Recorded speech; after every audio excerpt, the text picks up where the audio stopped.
Hey everybody, welcome back to Brainiac Baseball's 1985 Detroit Tigers season replay.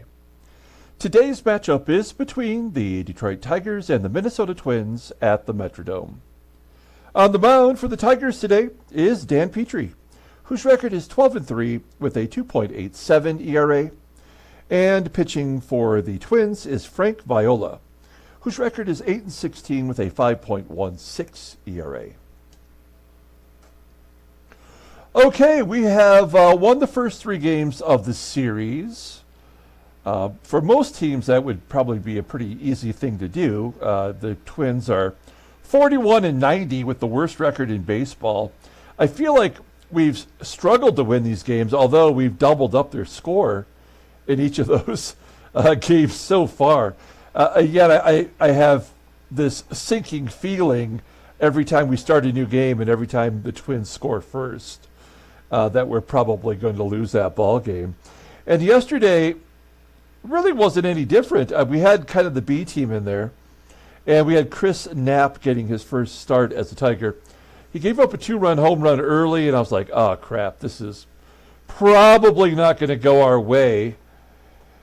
And yet we managed to pull it out, and I think the right thing to do was to pull Chris Knapp early. The bullpen came in and completely shut down the Twins, giving up 2 hits and 5 2/3 innings of relief work. So a good job by the bullpen yesterday. We only had 4 hits in that game, and Barry Larkin had 3 of them. I didn't note that when I looked at the box score after the game, but later last night as I was recapping, I couldn't believe that. We only had 4 hits and 3 were by Barry Larkin. So now we're going to wrap up the series today with our best pitcher on the mound, Dan Petry. Technically speaking, Frank Viola is the ace of the Twin staff. He's 8-16 with a +5 ERA. So I don't know what to expect from Frank Viola, who was an all-star and won the World Series. A pretty damn good pitcher in the 80s. So I guess we'll have to wait and find out here as we'll get the game started momentarily. After today's game, we got 2 more games left in the month. And then at the end of the month, we do our summary video for the month of August, where we'll take a look at the standings and the league leaders. Also, we'll have the September call-ups that'll take place after that game. And I think we'll probably take a few moments to look at which players made the Tigers' September call-up roster. I think most of them you're going to know. We're not technically out of it yet. We have a whole month to go. As we wrap up the entire Detroit Tigers sim series that we've been doing. So we're going to continue to try to win and maybe find a way to scooch into the playoffs maybe on the last day of the year. Who knows? But if at any point we do get eliminated, then we'll probably go with a bunch of backups the rest of the way, unless there's certain Tigers players that are trying to get their own personal stats. A career best seasons. In that case, we'll continue to play those players. So anyway, let's go ahead and get started with today's ball game. As always, I appreciate everyone following along. Like and or subscribe to the channel. I do want to say that I have gone back and begun to watch the 1980 season, our inaugural year of doing this sim. I'm about 5 games in. In game 3 of that series, that's when I started doing the sound effects. It's so stupid, it's funny as hell. The sound effects actually make up for my lack of personality, as I'm still getting used to putting my voice out there in the world, on YouTube. So the sound effects are like a nice balance between just listening to me say things and also the sound effects kind of telling you what's happening in the game. And what is so funny is because I use a lot of clips from Anchorman and Old School and just Pee Wee Herman and just a ridiculous amount of different sound effects that just absolutely make me laugh. I mean, I'm not saying the games are good. The games are the games. And you can even hear, even in the very beginning, some of my frustration, even before I put together the patterns that would eventually, become a staple of baseball mogul. Oh, man. But, yeah. Pardon me. If you have time to go and watch those, if you've never seen them before, I highly recommend it, just because it is kind of a curio from our past here at Baseball Mogul. So, all right, well, let's get Back to the Future, which is 1985, which makes sense. Back to the Future, right? Okay, we got Dan Petry on the mound. He's doing very well. He's won a ton of games in a row. Tom Gorman will be unavailable, but we do have Dan Schatzeder back, who was tired from pitching 4 innings in a previous start of David Cohn's. Frank Viola is a lefty. We've struggled versus lefties. We have our lineup in there versus left-handers. So Lou Whitaker will sit. Also, we'll put Marty Castillo in there at catcher. Pags will sit for Matt Williams today. Let's go ahead and do the lineup rundown for the Tigers. Batting leadoff in center field is Willie Wilson. Batting second at shortstop is Barry Larkin. Batting third at first base is Rusty Tillman. Batting cleanup and DHing is Terry Kennedy. Batting fifth in left field is Kevin Bass. Batting sixth at third base is Matt Williams. Batting seventh in right field is Jim Eisenreich. Batting eighth and catching is Marty Castillo. And batting ninth at second base is Doug Baker. Okay, let's take a look here at Sweet Music, Frank Viola. Making a career-high 30th start. He always gets injured in our sim, up until this season anyway.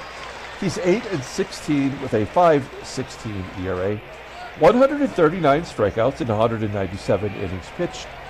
Opponents are batting .297 against him, 4 complete games this year. The fastball topping out at 89 miles an hour. Ground ball percentage is 46.6%. The fastball's his best pitch, rated an 85.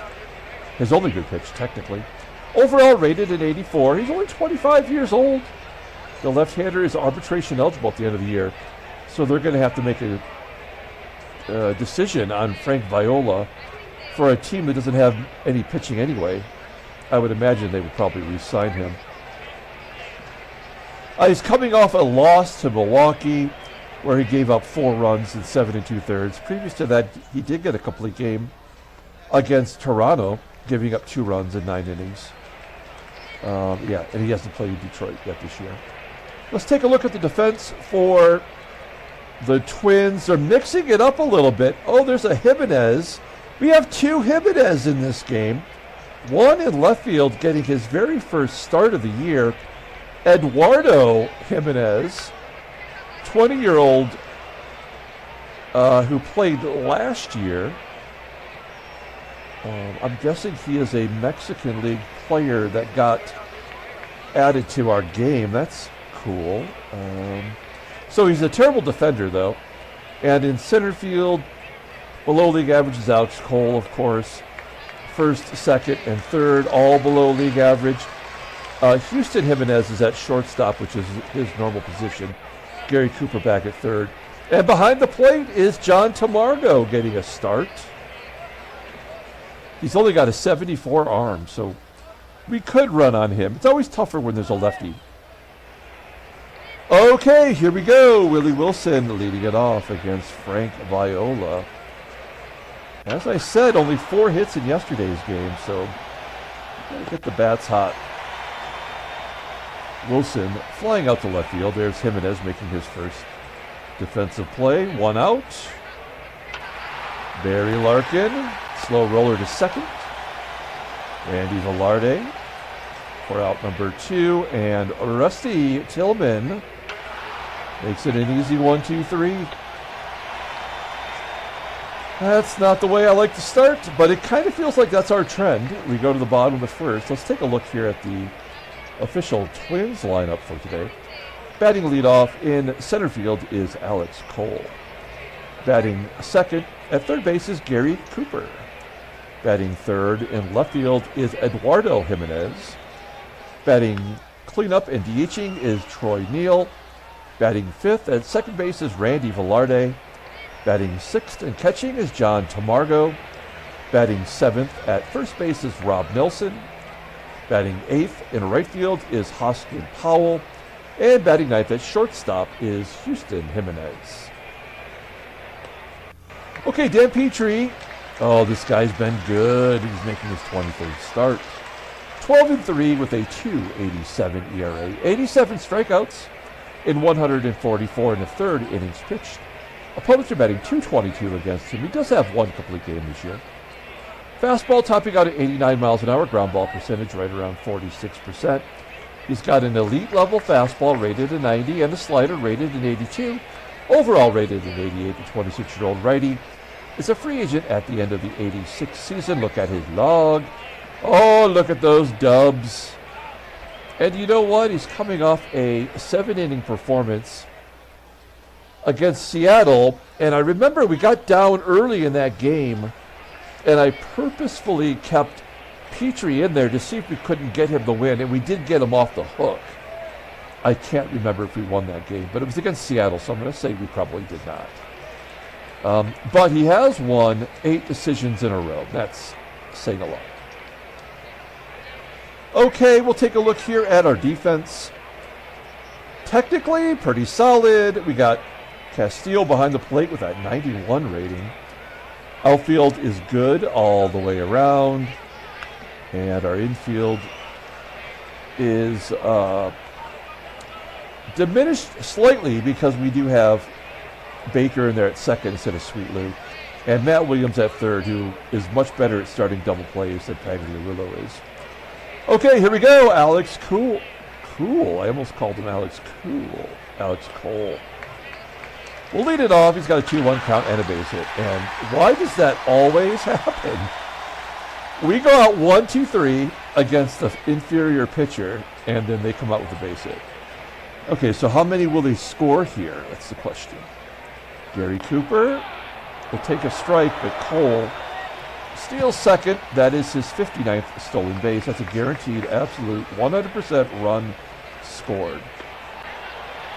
Cooper will walk. And here's Eduardo Jimenez making his season debut. A double play would be good right here. Oh, it's a hot shot line drive at first, and everybody gets back. Troy NEEL in the cleanup role. He had a home run in game 1. All he was known for in his major league time was his home run power, and yet he's not even league average. Bases are loaded as Petry walks NEEL. Randy Velarde did have a home run yesterday, his 9th of the year. That was the 2-run shot that eventually chased Chris Knapp from the ball game. We're not going to play in because NEEL is slow. Velarde is speedy, but we'll try for the double play. I'm sure we're going to score at least 1 run. 2-2. And a base hit. That's going to score a bunch. And the ball game is over.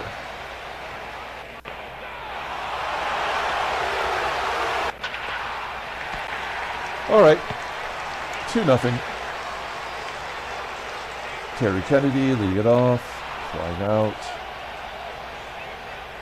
You know, after winning 8 in a row and then having that no decision for Petry, he's certainly well overdue for losing. It shouldn't actually happen against the Twins, of course, but I guess it is what it is. Bass will get the first Tigers hit. There goes a no-hitter. Matt Williams hasn't started in a while, and he strikes out looking. Jim Eisenreich, he can't hit lefties, but we got to get him in there. Oh, there's a base hit, and it might be 2. Bass will hold. Oh, Bass is going to score another triple in the Metrodome. Second triple of the season for Eisenreich. We're on the board. It's 2-1. Marty, party. Help me. So I guess the only hope we have is that sometimes when the opposing team gets runs in the first, then they don't get any more runs, you know, like the pitcher sort of settles in. Let's see if that will be the case here. That was a full count, ball 4. That was an error on Williams. So yeah, I mean, we will definitely lose today's game. Damn it. All right, well, I guess we just get it over with. Unearned runs, another walk. 2-2. There's a strikeout. So 3 walks, 2 Ks so far. Ground ball to short. Cole running. Oh, a double play.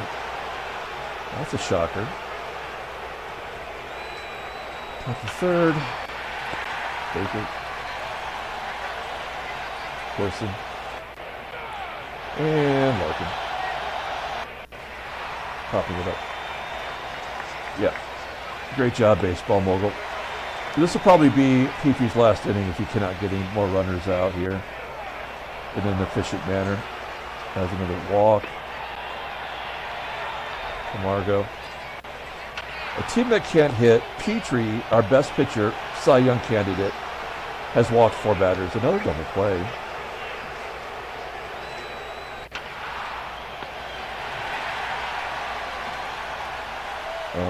Viola does not walk anyone. And we're not going to get any hits today either.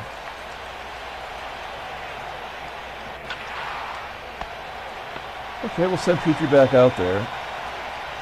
That run was unearned, so it didn't technically hurt his ERA. There's the 5th frickin' walk. This is total bullshit. Another double play, 3 innings in a row? No. We almost had a double play for 3 consecutive innings. Alex Cole makes it on base. The guy's batting .215 with a sub 300 on base percentage, and we just keep walking him every damn time. Yeah, so that's it for Petry.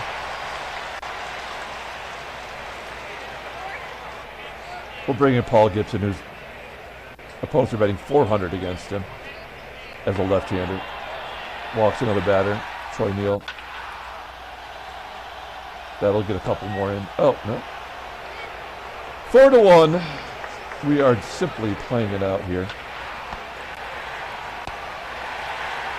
So that's Petry's shortest outing of the year. In watching those 1980 games, I watched Petry's first start in our sim. And, of course, he was terrible, until, like, last season, right?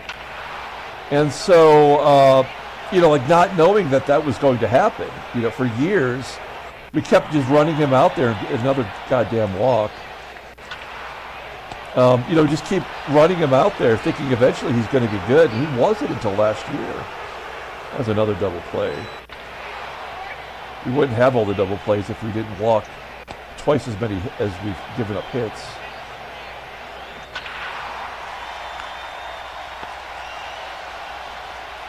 Yeah, this is the Frank Viola get right game. All right, Paul Gibson gave us 1 1/3. We will bring in Shotzi.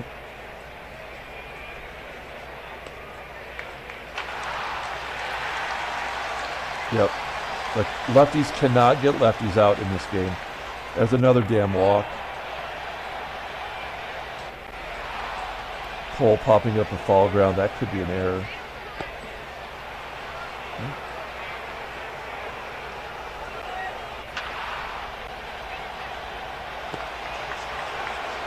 I thought maybe we could get another double play out of it the way things are going. So we got 4 hit yesterday. We were 2 hit today.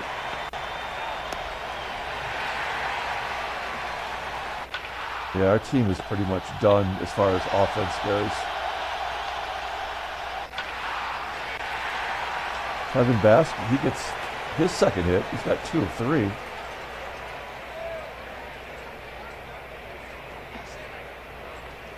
Why not? We'll have him try to steal second. We're going to lose anyway, but if we could get a runner in scoring position, that could help. Curveball. And he is successful. 5th stolen base of the year. He's 5 for 10. I'm sure those 5 are all on missed hit and runs. Can Matt Williams drive him in? He does. Good job. 4-2.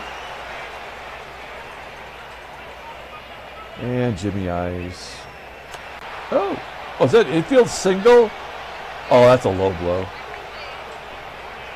Now we have as many hits as they do.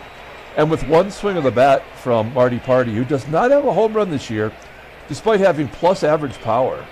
He's due. 0-1. Yeah, base hit to left field. Matty Williams going home. He scores 4-3. I wouldn't get too excited out there. The game has to do this to make a save opportunity for the Twins. Dougie Baker will strike it out. Oh no, there's a tie ball game.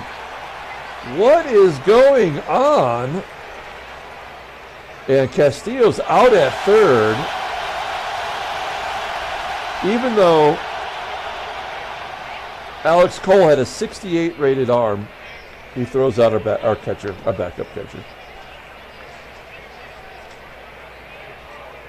Hey, Petry's off the hook. See if we can't get another inning from Shotzi. He might actually get a left-hander out. He does.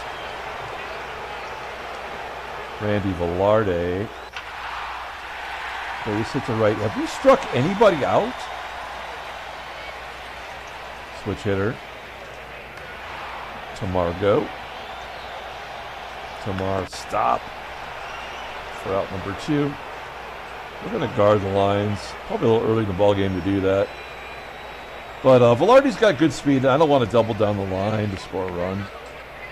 He strikes him out. Okay. There's our first strikeout of the ball game. What does it actually tell us? I never use the pitcher's game stats. No, it doesn't.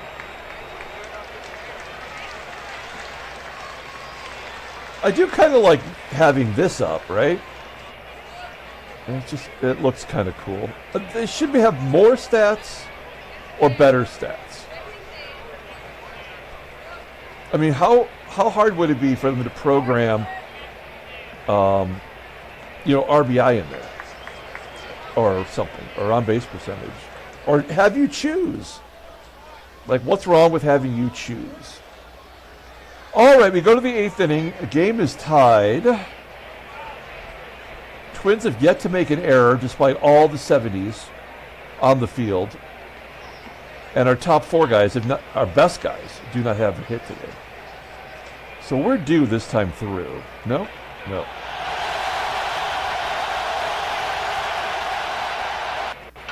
No, I mean, embarrassingly bad. And Rusty. Oh, Tillman with a base hit into center field. I mean, I trust TK. He's 0 for 3. Base hit, get down. There we go. Tillman goes to third. And Kevin Big Hit Bass is up. They're bringing in a new pitcher. Viola hits the showers, but he could be on the hook for the loss if he come through.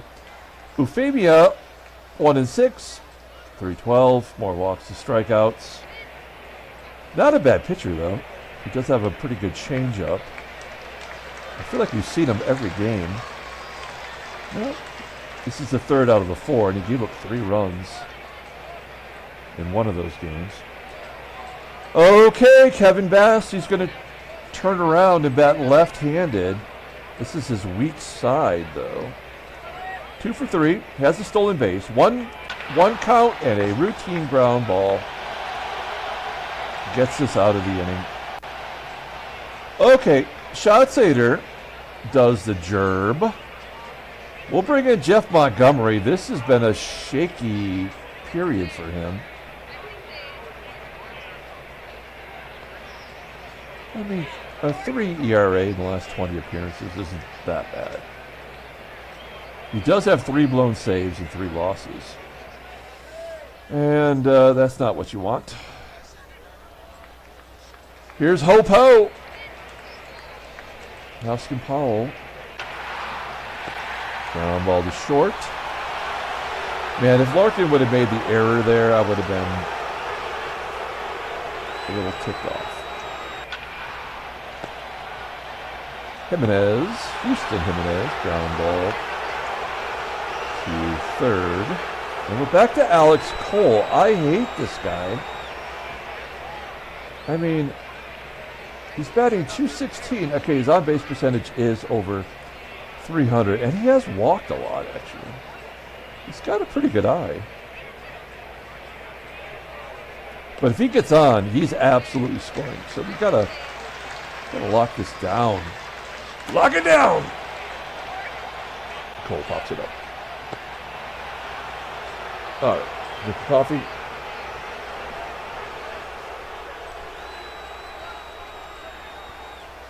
All right, let's see.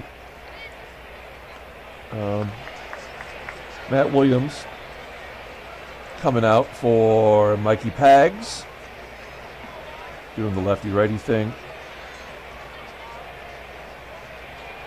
Derulo, ground ball to second. Velarde making the play. Jim Eisenreich. He's 2 for 3 today. Also, ground ball to Velarde. Everybody's going quietly. That means they're going to walk it off. Absolutely. Oh, man. I hate letting Todd Fisher be the recipient of another loss. That's what sucks. I mean, see, every time he gives up a run, it's a loss. And this is that situation. There's no way we're going to win this ball game, you know, and sweep them in 4. I guess we will. All right, what are we going to do here? Baker. So we're going to take Baker out and bring in. No, we're going to move Baker to shortstop. And we'll bring in Lou Whitaker, and Whitaker will bat in the 10th if we get some free baseball. Right? Okay.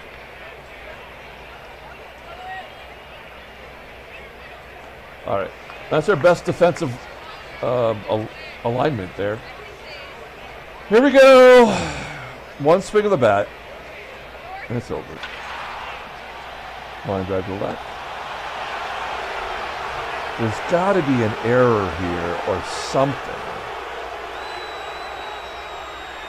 1-1 count to Jimenez. Tags. Yeah, Tags making the play.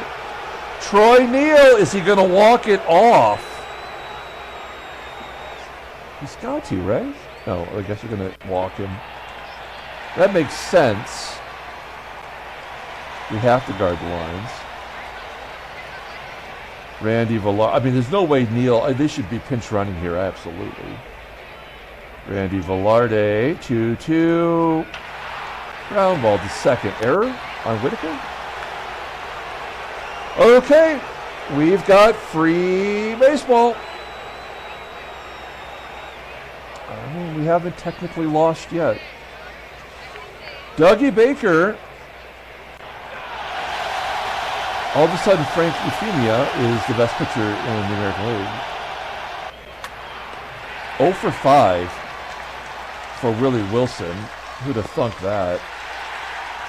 And Lou, first at bat, coming in for a defensive replacement, and he pops it. All right. Well, I mean, if we haven't won it by now, we will not be winning the ball game. I guess.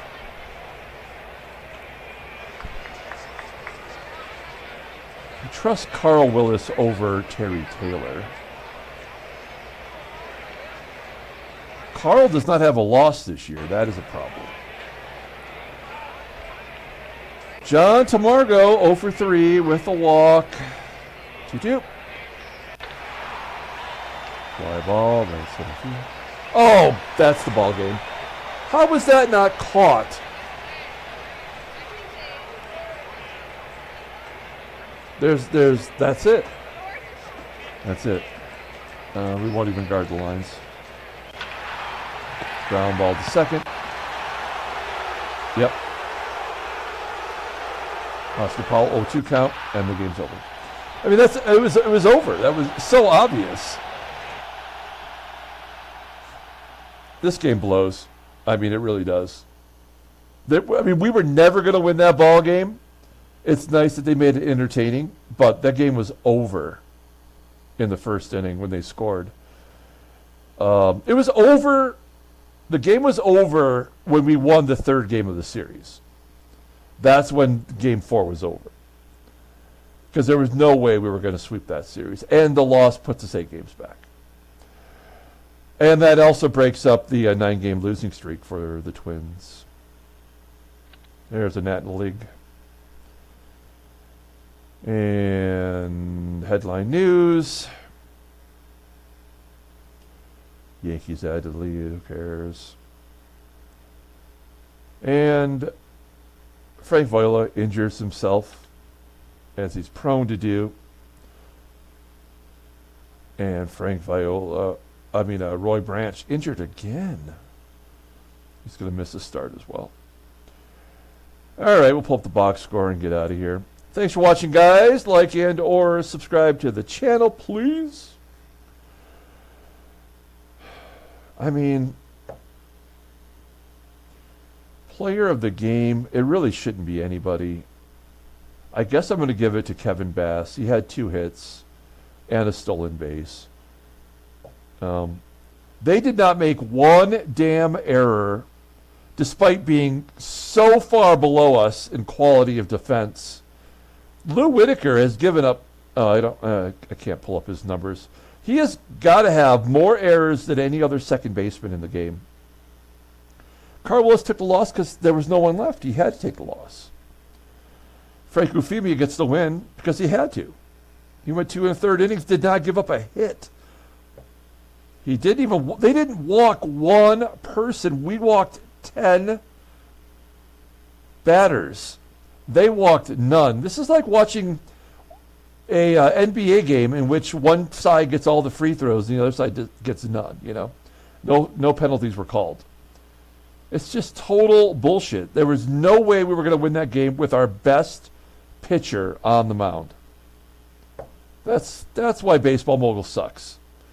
I mean, if we would have lost the game fair and square, 1-0, 2-1, 6-5, something like that, where there were no errors or the errors were dispersed properly or the statistics made more sense, like that would be fine. We had all these double plays, 3 of them in total, and it didn't really serve us any purpose other than we walked so many, so we had more opportunities.